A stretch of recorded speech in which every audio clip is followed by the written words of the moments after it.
কোনো রকম ওভেন ছাড়াই বা তন্দুর ছাড়াই বাড়িতে গ্যাসের চুলাতে আজ বানিয়ে নেব চিকেন তন্দুরি। তার জন্য বোনলেস চিকেনের কয়েক টুকরো নিয়ে নিয়েছি। তাতে লবণ আর আদা রসুনের পেস্ট মাখিয়ে রেখে দেব। এরপর আরেকটি ম্যারিনেশন রেডি করে নেব।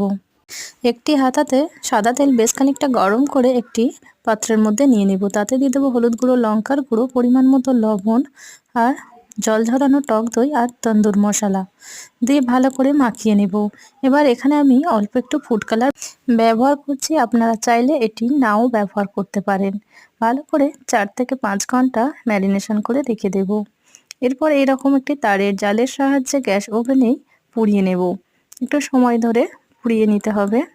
এক সাইড হয়ে গেলে আবারও আমি উল্টে দেব। অপর সাইডটিও ভালো করে পুড়িয়ে নেব আর উপর থেকে একটু করে বাটার লাগিয়ে দেব। এইভাবে ভালো করে পুড়িয়ে সেদ্ধ করে নামিয়ে নিলেই তৈরি হয়ে যাবে চিকেন তন্দুরি।